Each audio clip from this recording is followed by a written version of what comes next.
Hello friends, શું તમે ક્યારેય નારિયેલ અને ગાજરમાંથી એકદમ સરસ રેસીપી બનાવી છે?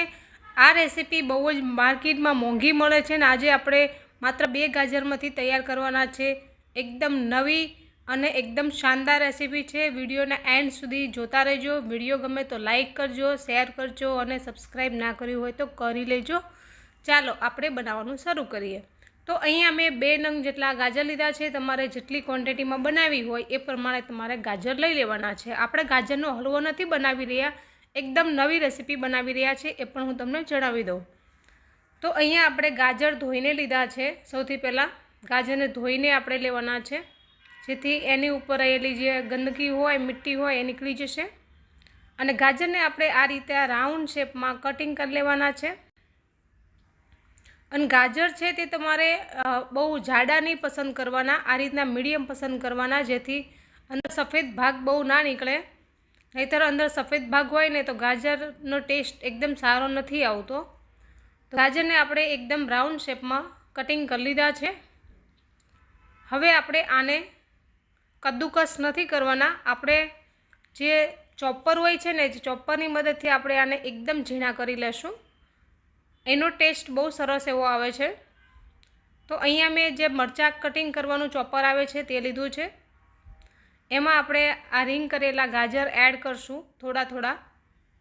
आपणे छीणवाना नथी, छीण्या वगर ज लेवाना छे।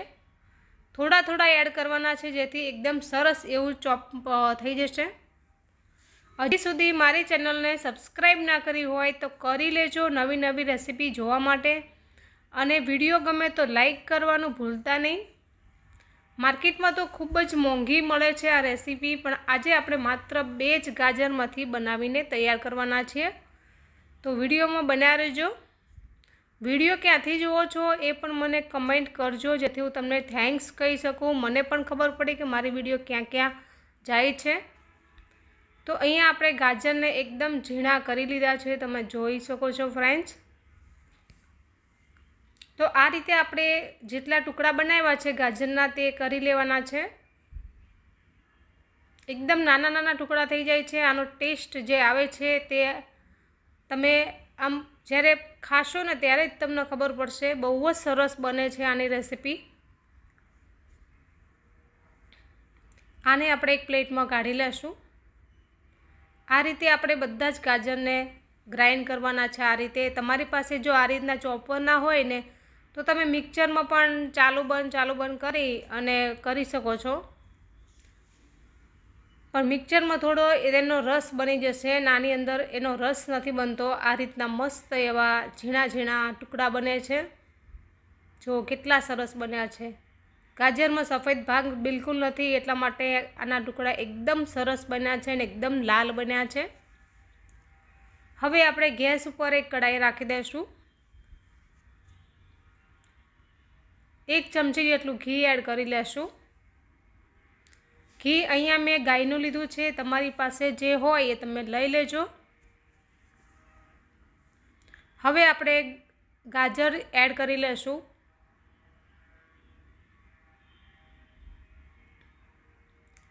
तो गाजर आपणे एड करी लीधा छे। हवे आपणे थोड़ीवार आ रीते गाजरने शेकवाना छे। मात्र 2 ज मिनिट आपणे गाजरने शेकवाना छे, वधारे नथी शेकवाना। पछी हूँ तमने आगळ जणावती जईश के शुं शुं करवानुं छे। तो 2 मिनिट आपणे गाजरने शेकी लीधा छे। आनी अंदर आपणे साकर एड करवानी छे, खांड बिल्कुल एड नहीं करवानी, कारण के खांड नुकसानकारक होय छे। पण साकर ना होय तो तमे खांडनो पण उपयोग करी शको छो। साकर आपणे एड करी लीधी छे। साकरने आपणे भांगीने एड करी छे। तमे चाहो तो मिक्सर में पण क्रश करीने एड करी शको छो। हवे आपणे 2 मिनिट सुधी आपणे आने चलावता रहेशुं, जेथी साकर छे ते सरस ओगળી जशे। अने तमे दळीने नाखशो ने साकर तो जल्दी ओगળી जशे, तो एनुं जल्दी पाणी बनी जशे। पण हालमां मैं अहींया दळीने नथी नाखी। तो 2 मिनिट सुधी आपणे आ रीते मिक्स करशुं अने साकर ओगળી जाय त्यां सुधी आपणे थोड़ी राह जोशुं। 2 मिनिटथी वधारे नथी लागतुं। विडियो क्यांथी जुओ छो कमेंट करजो मने, जेथी तमने बधाने हूँ थैंक्स कही सकूँ। તો તમે જુઓ ફ્રેન્ડ્સ કે સરસ સાકર છે તે ઓગળી ગઈ છે અને પાણી પણ છૂટું પડી ગયું છે અને સાકરનું પાણી બની ગયું છે. આપણે 2 મિનિટ સુધી આપણે લીડથી ઢાંકી દઈશું અને કૂક થવા દેશું. ત્યાં સુધી આપણે પ્રીમિક્સ બનાવી લેશું. કાજુ એડ કરી લેશું 7 નંગ જેટલા. 7 નંગ જેટલી આપણે બદામ એડ કરી લેશું. ક્વોન્ટિટી પ્રમાણે તમારે આ પ્રીમિક્સ બનાવવાનું છે. હવે આપણે ગ્રાઇન્ડ કરી લેશું. ગ્રાઇન્ડ આપણે કરી લીધું છે. વધારે એકદમ પાવડર નથી બનાવ્યો, આપણે દરદરું રાખ્યું છે. જે મિક્સરને ચાલુ બંધ કરશો ને તો આ રીતના દરદરું પીસાઈને તૈયાર થશે. હવે આપણે આની અંદર કોકોનટ નાખવાનું છે. તમારી પાસે જે હોય તે તમે દળીને નાખી શકો છો અથવા આ રીતના તૈયાર આવે છે તે પણ એડ કરી શકો છો. તમે લીલું કોકોનટ પણ નાખી શકો છો, એવું જરૂરી નથી. તેને પણ તમારે ક્રશ કરવું પડશે, છીણવું પડશે. છીણીને તમારે નાખવું પડશે અને મિક્સરમાં ક્રશ કરશો ને તો એનું દૂધ બની જશે. તો અહીંયા મેં જે તૈયાર આવે છે ને તે જ લીધું છે અને સાથે જ એલચીનો પાવડર પણ આપણે આની અંદર જ એડ કરી લીધો છે. કોકોનટનો આ મીઠાઈમાં એટલો મસ્ત ટેસ્ટ આવે છે ને કે તમે વારંવાર બનાવવાનું તમને મન થશે. અને એકવાર તમે આ મીઠાઈ ચાખી લીધી ને તો તમે ગાજરનો હલવો અથવા મોહનથાળ બધું જ ભૂલી જશો. એટલી મસ્ત બનીને તૈયાર થાય છે આ મીઠાઈ.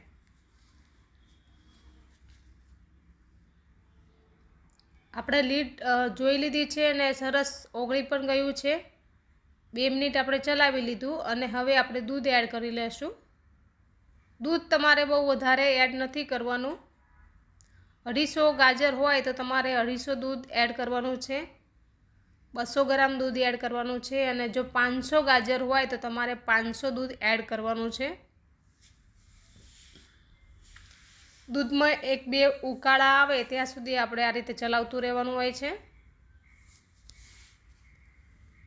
હવે આપણે સતત ચલાવતું રહેવાનું છે, નહીતર છે દૂધ છે તે સાઈડમાં ચોંટવા લાગશે.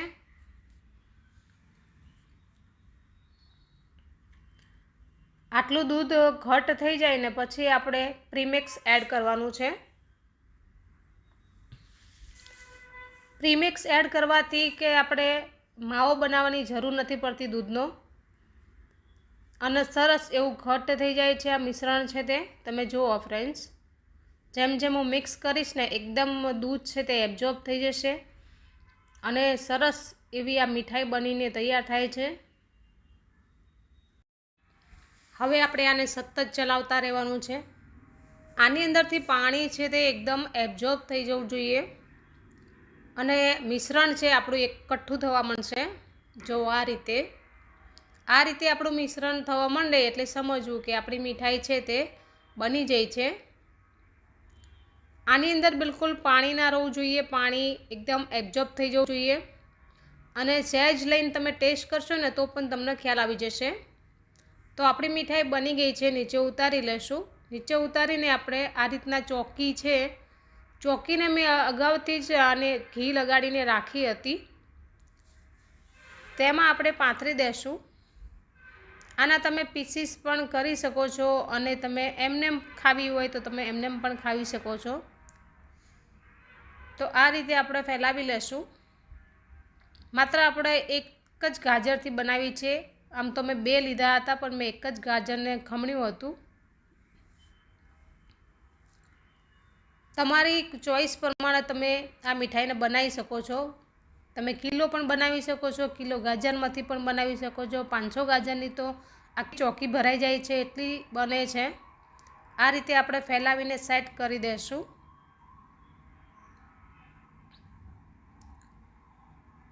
તવીથાને પણ મેં સરસ ઘી લગાડી દીધું છે જેથી ચોટે નહીં અને મસ્ત સેટ થઈ જાય. વિડીયો તમને કેવો લાગ્યો મને કમેન્ટ કરીને જરૂરથી જણાવજો અને સબસ્ક્રાઈબ ના કર્યું હોય તો કરી લેજો નવી નવી રેસીપી જોવા માટે. કાજુ બદામની કતરણથી આપણે આને ગાર્નિશ કરશું. તમે દ્રાક્ષ લઈ શકો છો, પિસ્તા પણ લઈ શકો છો ડેકોરેશન કરવા માટે. તો ફ્રીજમાં મેં 1 થી 1.5 કલાક માટે મૂકી દીધી હતી સેટ થવા માટે, અને ફ્રીજમાંથી મેં બહાર કાઢી લીધી છે અને આ રીતે કટ લગાડી દેશું. હજુ બરાબર સેટ નથી થઈ, પણ મારે થોડી ઉતાવળ હતી, બહાર જવાનું છે એટલા માટે. તો મેં જલ્દી બહાર કાઢી લીધી છે અને વિડીયો શૂટિંગ કરવાનો હતો.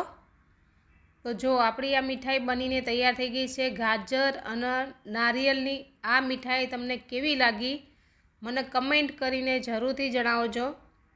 રેસિપી ગમી હોય તો લાઈક કરજો, શેર કરજો અને સબસ્ક્રાઈબ ના કર્યું હોય તો કરી લેજો નવી રેસિપી જોવા માટે. ચલો આપણે ટેસ્ટ કરશું કે કેવી બની છે. અમે તો અવારનવાર બનાવતા જ હોઈએ છે, પણ તમે પણ બનાવીને એકવાર જરૂરથી ટ્રાય કરજો. બહુ સરસ એવી બને છે. મોહનથાળ પણ ભૂલી જશો એટલી મસ્ત બને છે. આવજો બધાએ. જય માતાજી.